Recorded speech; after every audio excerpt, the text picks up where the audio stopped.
तर रामराम मंडळी, मी ऋषा स्वागत करतो तुमचं पुन्हा एकदा एका नवीन खट्ट तडकदार भेटत स्वस्त मजबूत ठिकाण नवीन खट्ट अशा ब्लॉगमध्ये. तर विषय असा झाला, आज जरा खाली जाऊन आता म्हटलं रानात जरा गहू काढायला असं वाटायला लागले. म्हटलं पप्पा काल जाऊन आलं तर खाल्लं, तर म्हटलं गहू काढायला लवकरच आपल्याला तिकडं मार्गक्रमण करायला लागतं खुरपी घेऊन पाजून भिजवून. तर पप्पा काय येणार नाही. पप्पा म्हटलं मला काटा आला, मी काय येणार नाही. तर माझं निम्मार्ध काम बी राहिलं या, ती काय आल्यानंतर करायला आपल्याला, त्याला काय असं दिवस लागेल असं काय विषय नाही. तर दिवस आता मावळत आलाय, दिवसाबरोबर आपलं जाऊन याचं म्हटलं खाली जाऊन. तर चला आपल्या नेहमीच्या रोजच्या वाटेने आमच्या ह्या दारानं पुढच्या दारानं तिकडल्या दारानं इकडल्या दारांनी वड्यातनं असं सनकत जायचं आहे. मग वैभ्याला फोन केला होता, पण वैभ्या गांडूळ म्हटला मी काय येऊ शकत नाही, सॉरी. बरं म्हटलं राहू दे, म्हटलं येऊ नकोस. तर चला लगबिगीनं कसं आहे वातावरण, सूर्य मावळायला लागला तिकडं कडक एकदम टकाटकपैकी वातावरण आहे. आणि ह्या आपल्या पाऊल वाटेनं मी निघालो आहे खाली. हे आपला ऊस सोलला आहे आता, टकाटकपैकी झाला आहे. आणि शेवग्याच्या शेंगा जरा आहे यावर्षी जरा शेवग्याच्या शेंगा स्लॅगच पडलाय बरं का. जरा मावा बिवा पडल्यामुळे शेवग्याच्या शेंगा लागलेल्या नाही कसले. ही दोन झाडं आहे, ती दोन्ही झाडाला लई लई किरकोळ शेंगा आहेत ह्या वर्षी. नाहीतर ठिक्क्यानं शेंगा नाही काय ठिक्क्यानं इकायला आम्हाला. पण ह्या वर्षी काय नाही, एक 50-60 पिंडी निघली म्हणजे शेंडी तांडी होत्या. तर सध्या आलोय मी कवळ्या उन्हाला. कसलं भारी वातावरण झालं बघा की, सूर्य तिथं आहे, इकडं नारळी झाडं. या नारळीच्या झाडाचे जे झोंबत्याली आहेत ना पानं, लय भारी दिसते बघा की एकसारखी अशी. वातावरण बघा कसं आहे, फिलिंग ढगात जात असते. हो, संध्याकाळचं सूर्य मावळायला लागला नाही, फिलिंग इकडे ढगात जात असते, असं हिरवंगार वातावरण. आणि बऱ्यापैकी सगळ्यांचंच गहू काढायला इकडं, आमच्या चुलत्याचं गहू काढायला, हरभरा बी काढायला लागा. म्हणजे ह्या वेळेला हरभरा गहू सगळं एकत्रच काढायला लागणार असं वाटायला लागलं. तर चालायचं, तेवढं काय पर्याय नाही. लवकरच आपल्याला गहून हरभरा काढायला लागणारच आहे, लावलाय म्हटल्यावर काढायला लागणार. आणि त्यात मका पण लावलेला आहे. मग तेव्हा मक्याचा काय विषय आहे बघूया जाऊन. मी लई दिवस झालं खालीच गेलो नाही. मागल्या वेळेला ब्लॉक करायला गेलो खाली, त्याच्यावरून अजून खाली गेलोच नाही. आणि आज सकाळी पप्पा कांद्यासनी पाणी पाजायला गेलं तेव्हा मला म्हटलं की गहू काढायला आलाय, लवकरच गव्हाचा कार्यक्रम करायला लागतोय. बरं म्हटलं करायला लागतोय. ह्याच्या आयला लाल्याच पण गहू काढायला आलाय. इकडं बघा घेऊ पांढरा चुटूक पडला, आणि इकडला जरा हिरवा आहे. ह्यो जरा लेट केला दिसतोय, कारण हा लेटच केला आहे. मी त्यावेळेला बघितलेलं तो गहू उंची झालता, आणि ह्यो गहू तो बारका होता, गिटका होता. तर ह्यांचा बी गहू आईला गहू पांढरा चुटूक पडला, काढा आलाय. म्हणजे आमचा पण लवकरच येतो ना का गहू काढायला. लई दिवसात निघालो रानात. चला बघूया रानात कसं कसं वातावरण काय आहे. आणि विषय एवढा आहे बरं का ह्या वातावरणात इथं आले की, ह्या इथं आलं का ना आमच्या हिरीच्या एवढ्या पोर्शनवर इथं, तू काय त्या पूर्ण रस्त्याने स्टोअर जरा असं गरम वार लागले होते. इथं आले की एकदम जरा गार व्हायला चालू होतंय. विषय तेवढा आहे. आणि कवळी किरण उन्हाची पडायला लागली, त्यामुळे चिकना पांड दिसत असेल मी कसा आहे. तर एक नंबर, हा भारी वाटतंय असं कवळं ऊन पडलं का नाही, आणि त्यात खालनं गार वाटतंय, वरनं कवळं ऊन पडतंय. आणि ही रामची आईला पाणी पाक खाली गेलं काय, हुमायापर्यंत पाणी गेलं. ह्याच्या हुमायापर्यंत पाणी गेलंय, आणि कॅनॉलला पाणी आलंय बहुतेक, हुमायापर्यंत गेलंय. म्हणजे आईला अवघड आहे. तरी बी खाली हिर अजून भरपूर आहे, त्यामुळे पाण्याची अडचण काही येणार नाही. ही पाणी उद्या सकाळपर्यंत बघा, ती वल्ल दिसतंय का बघा, त्या तिथं वल्ल ते लेवलपर्यंत येतं आहे आरामात. त्यामुळे लई लोड घ्यायची काही आपल्याला टेन्शन नाही. लवकरच हिर भरून जाते उद्या सकाळी, आणि गच भरत्या. आणि त्यात काय आमच्या उसाला त्यानं पुन्हा औषध सोडलं आहे. आता काय आठवड्याभर त्याला काय पाणी द्यायची गरज नाही.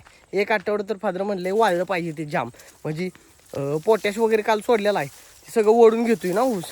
पाणी लवकर सोडायला नाही. पाणी जास्त सोडली तरी खाली जातं आहे, ती परत ऊसाच्या मुळे तिथं पण पोचत नाही, असा विषय होतो.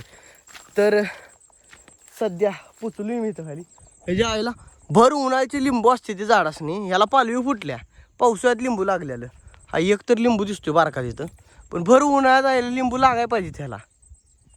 भर उन्हाळ्याचं लिंबू लागलंच पाहिजे ते. आता उन्हाळ्याचं 7 रुपयाला 8 रुपयाला एक लिंबू असतो ह्याच्या आईच्या गावात. तर आलो सध्या खाली इथं. लिंबूवाला काय लिंबू नाही तीच, पण मक्याची कणसं पण बघू शकताय लागलेत भरायला. आता जरा भरायला लागले ते. कसा एकसारखा मोठा लाट मका झाला या. सुट्टी नाही हो, सुट्टी नाही. पप्पानी पाणी चालू केलं तर की पाणी बहुतेक ह्यालाच कांद्याला आणि लसणाला दिलं तर पाणी. होय, म्हणजे हाय कांद्याला आणि लसणालाच दिलंय. कांदा पण मोठं झाले ते भरगतचं. तर पुढे जाऊन बघतो कांदा, हे कांदा इथे झाले मोठं झाले कांदा पण चांगलं झाले, सुरायला लागले. आणि इकडं गवारी लावल्या, ह्याच्या आईला पाण्यात रेड रिपाट पाय होते पाणी पाजले त्यामुळे चिखल होतोय सगळा. आणि ह्यो हरभरा पण लवकरच देणार आहे दणका. गहू झाल्यानंतर लगेच हरभरा काढायला लागणार असं वाटतोय. हे सगळा एवढा सगळा डाग आहे तो हरभऱ्याचा आपला. आणि गच्च हरभर भरली ती. जरा हरभर खातो बघतो हरभर आहे ते का आईला पडला ह्याच्या. तर बघा हरभर पण चांगला भरला की ह्याच्या जोरात आहे. चांगलं भरले हरभर पण. त्यावरची हरभर पण एक पोतं 1.5 पोतं झालंच पाहिजे हरभर. कारण पूर्ण कडपर्यंत नाही, तिथं निम्म्या रानापर्यंत आहे. तिथनं निम्म्यापासून गहू आहे तिकडं. गहू पण ह्या वर्षी भरपूर होईल असं वाटतंय. गव्हाच्या कोड्या बिड्या चांगल्या पडले असं पप्पा म्हणले ते काल. सकाळी पण पप्पाने बघितले ते गहू जोरात झाला आहे. तर ह्या कडेच्या बांधासून जातो ह्या कडेच्या बांधासून जाऊन गहू कसा आहे तो बघतो. भारी वाटतं असं रानात आलं की. आणि त्यात सनसेट असा पुढं असला का नाही बास काय पाहिजे. आणि जास्त रान चिल्ड वातावरण, खाली पायाला जरा हत्ती घास वगैरे कापतोय तेवढंच बारीक स्क्रॅचेस मारले कापायला लागले. चड्डीवर आले हो. त्यामुळं इकडं सगळं मोकळं झालं. इथं ऊस होता, पलीकडं गहू होता, त्याच्या पलीकडं ऊस, त्याच्या पलीकडं ऊस, सगळा ऊस होता. खालचं काय सुद्धा दिसत नव्हतं तिकडे झाडं बिडं काय सुद्धा. सगळं असं क्लिअर कट झालं. आता बघा की सगळी झाडं दिसतात नुसती बांधाकडं सगळ्या. आता ऊसं पाक गेली ती. ऊसं राहिली नाही त्यामुळे मोकळं झाले सगळं. वरच्या बाजूला बी ऊस होता तो बी गायब झाला तिथनं. तो बी तोडून कारखान्याला गेला. त्यामुळे सगळं मोकळं झालं आसपासचा एरिया. आणि आमच्या चुलत्याचं एवढंच ऊस आणि खालच्या पट्टीचं खोडवं तेवढंच आहे. बाकीचं काय नाही राहिलं शिल्लक. तर चला आलो. तर चालता बोलता गावापर्यंत तिथं पोचलो आत्ता सध्या. कंटिन्यू वरनं चालू कंटिन्यू तुमच्यासोबत वार्तालाप आपला चालूच आहे.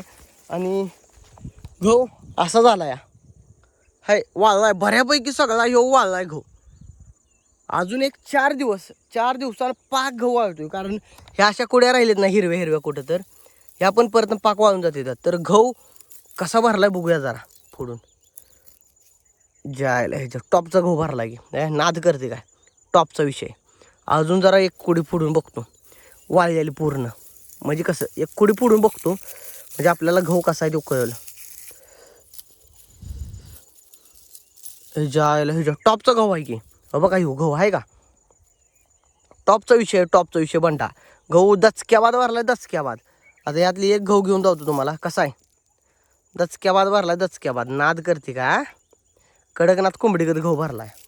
क्वालिटी गहू भरला ह्यावर्षी 5-6 पोती गहू आहे तिथं सुट्टी नॉट. अर्धा एकराचा डाग आहे सगळा. इथनं इकडं असं सगळा. त्या तिथं मक्यान दिसतंय तिथनं तिकडं अर्ध्यापासून मक्यान आहे. इथनं इकडं हरभरा आहे. हरभरा जास्त आहे पण मक्यान जरा कमी आहे. आणि गहू सगळा येऊ टोटल गहू आहे सगळा टोटल कडकनाथ. लवकरच आपल्याला गहू येऊ कापायला लागणार आहे. कापून बिपून सगळा कार्यक्रम करून टकाटक पैकी आपल्याला ह्या वेळेला फादर म्हणते ती कापायची मशीन आली रानात घालायची नाही. कापायची मशीन ती गहू कापायची मशीन रानात घालाय नाही. पेंड्या काढायच्या, पेंड्या काढून बाहेर नेऊन ठेवायच्या तिकडं रस्त्यावर डायरेक्ट त्या पेंड्या त्यात टाकायच्या. सगळे एकदम ढोलक्यात येते ते आपण परत ना ह्याच्या वाताला म्हणते ती तळवटा ओटून पुती बांधून डायरेक्ट गाड्यातनं घरला न्यायचं. तर लवकरच ती पण तुम्हाला दावलं जाईल. आम्ही गहू कापायला लवकरच येणार. आता 4 दिवसच उरले. 4-5 दिवसात पाक कार्यक्रम होतोय हे. कारण ऊन बी लय कडक झाले आता.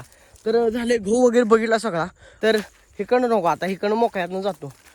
तर झाले गहू वगैरे बघितलाय. भारी वाटलं एकदम असं टकाटक वातावरण बघून. बास असं गहू बिऊ बघितलं ना डोळ्याचं पारणंच पिटलं. दचक्याबाद टप्पुऱ्याबाद गहू झाली यावर्षी. सुट्टी नाही. नाद करते का असा विषय होणार आहे. गहू कापताना जरा विषय गंभीर होणार आहे. कारण ऊस पण जरा मोठा झाला. ही खोडवा आहे यात लागण गेल्यावर ह्याच्यात मशीननं पेरलेला गहू आहे. त्यावेळेला काय ब्लॉग बनवू शकलो नाही. कारण संध्याकाळी 7 वाजता मी गहू पेरायला आलतो. भाड्यानं आणलेलं मशीन गहू पिरून झाल्यावर लगेच देऊन टाकली. 500 रुपये एका दिवसात भाडं होतं. दुसऱ्या दिवशी आणि गेल्यावर दुसऱ्या दिवशी 1000 रुपये भाडं झालं असतं. मग आता ह्या वर्षी नवीनच मशीन आणणार आहे मी स्वतःच. तर ती मशीन आणल्यानंतर पण धावण्यात येईल तुम्हाला कशी मशीन आहे, कुठनं आणली, काय आणली, सगळी डिटेल माहिती देतो. कारण मी 2-3 दुकानं हुडकून टाकली ती. त्याच्यात आपल्याला 2-3 दुकानात चौकशी करायची. पण बार्गेनिंग वगैरे करून कुठल्या दुकानात आपल्याला परवडेल तिथनं जाऊन मशीन घेऊन यायचं. तो पण ब्लॉग लवकरच तुम्हाला बघायला भेटणार भावांनो 100%. तर झालं इकडं मोकळ्या वाट्याला आलो आमच्या कडकपैकी.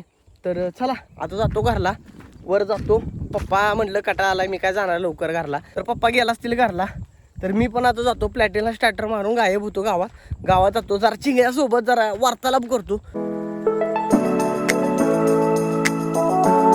तर सध्या फायनली पोचलो गावात तिकडे आणि गाडी बिडी बाहेर लावली तिकडे, कायम बाहेरच असते तारा. पप्पा बसले तिथं चिंगळ्या खेळवत आणि बघा तो बसलाय चिंगळे बघत नाही. आज तो खेळण्याकडे बिझी आहे आणि आमचे मिसेस लागले तिथं चहा पाण्याचा कार्यक्रम करायला. तर पोचली गावात तिथं जरा लाईट लावतो म्हणजे मी गोरा बोमटा दिसत. तर झालंय आज सगळा कार्यक्रम फिरून झालाय. आता पायाला जरा आग उठायला लागला, हात कापलेला मगाशी, हातपाय धुतो आणि विषय करू करतो. तर टाटा बाय बाय, उद्याच्या ब्लॉगमध्ये भेटतो. टाटा.